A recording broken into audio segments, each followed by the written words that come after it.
Welcome back. Our next guest is the internet's favorite myth-busting OBGYN and the author of 2 best-selling books, The Vagina Bible and The Menopause Manifesto. And her brand new book, Blood, The Science, Medicine, and Mythology of Menstruation, dispels shame and misinformation with facts, medical expertise, and a fierce feminist perspective. And she's here to tell us all about it. Please welcome back to the show, Dr. GYN Dr.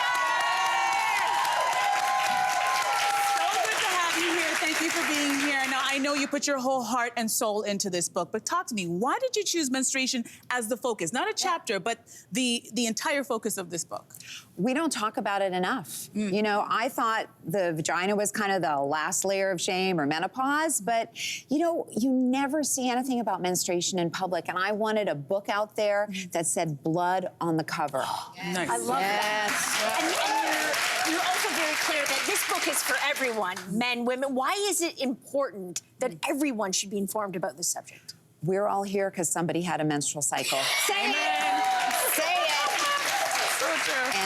And half the population bears the burden of it. And it's time that we made menstruation a little bit more democratic. Yes. Well, I have to say, from reading your book, I also felt quite empowered. Like, it's one of those things that we've been so steeped in shame, and I was just like, oh my God, there's some amazing stuff that's going on in our bodies.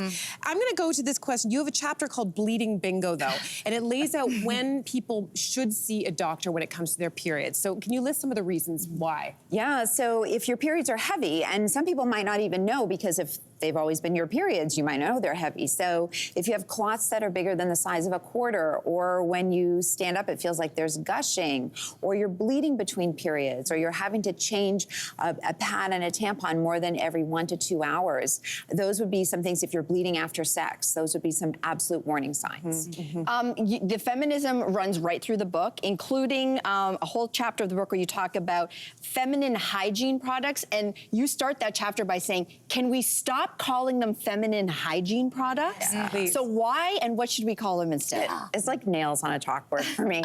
So first of all, menstruating has nothing to do with being feminine. And there are trans people who menstruate, there's non-binary people who menstruate, and also, do we really want to attach the word feminine to menstruation for an 11-year-old, right? Like, think about it in all different kinds of ways.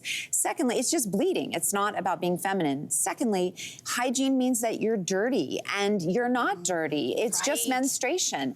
And imagine just the impact of small kids seeing that word like hygiene over and over again and hearing it. It's part of that culture of shame. Well, listen, what I love about your book is there's pure facts and science, which is what we should be talking about at all times. But then we also know there's a lot of misinformation, and social media spreads that like wildfire. So tell me, what are the worst misconceptions you've ever heard, and why are they dangerous for them to be out there?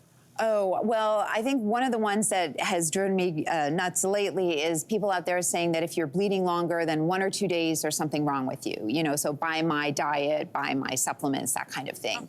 Another thing that always comes around on social media is the idea that cycles sync. You know, that if a whole bunch of women are get together, and that's not true, it's not based in science. I know everybody's like, really? I'm like, no, really, it's not.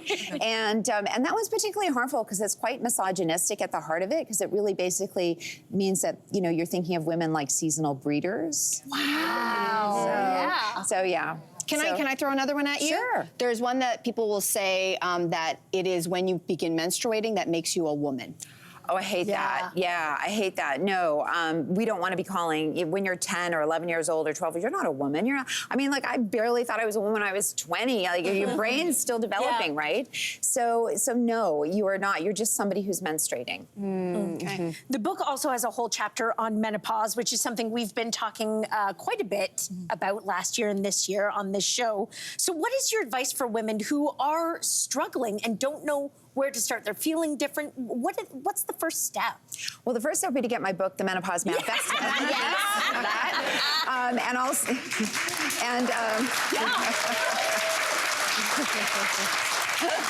and also go to my blog, thevagenda.com with a J, Vagenda, and because I write a lot about menopause, and to get educated on the subject, to make a list about the things that are bothering you. and take that list to your healthcare provider. And finally, think about your exercise program. Whatever you do for a healthy menopause, the foundation is to have exercise. It touches everything, brain health, bone health, everything. That's really good advice. You touched on some of the dangerous myths that are out there. You mentioned one that being like, oh, that your period should only be 2 days. And usually that comes along with somebody trying to sell you something. So we've talked on the show a lot about some of the questionable treatments, supplements, testing that has been really proliferating on the internet. How concerned are you about this growing industry, and what should women know about it? It's a huge problem, this sort of direct-to-consumer advertising for testing or for products and supplements which are not tested. I know in Canada they say Health Canada on them, but that doesn't mean Health Canada tested them. Health Canada takes the word of the company making the product, right? So yeah, just to keep that in mind. So it is buyer beware. You want to look to medical professional societies to see, do they recommend these products? Have they been recommended by the SOGC, Society of Obstetricians and Gynecologists of Canada? Check on my blog, have I written about it? Because if it's evidence-based, it'll be recommended. The thing is, most of them aren't. You know, we talk a lot about the downsides of menopause. I mean, I have a whole podcast, and all we do, and you were on it, and you were fabulous talking about menopause. Is there an upside to menopause? Yes, there is. So first of all, it's great not having a period anymore. I mean, I'm sorry, it really is. It's great. It's great not having to pack pads and tampons and things like that. You know, many women describe a clarity after menopause when they go through everything, and I really feel that. And maybe you just don't actually care what the patriarchy has to say anymore because it's age-related. I'm not sure. Or is it because your brain has pruned all those pathways for reproduction that you don't need anymore, so now you have all these other pathways to use? I'm not sure.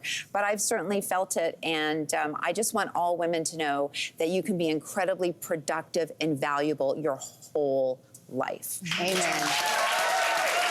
Amen. Dr. Gunter, we could talk to you for an hour. We're so glad you came through and were able to come and see us today. So thanks for being here. Thank you. Okay. The book is called Blood, right on the front cover. And studio audience, you're in luck. You're going home with your copy today.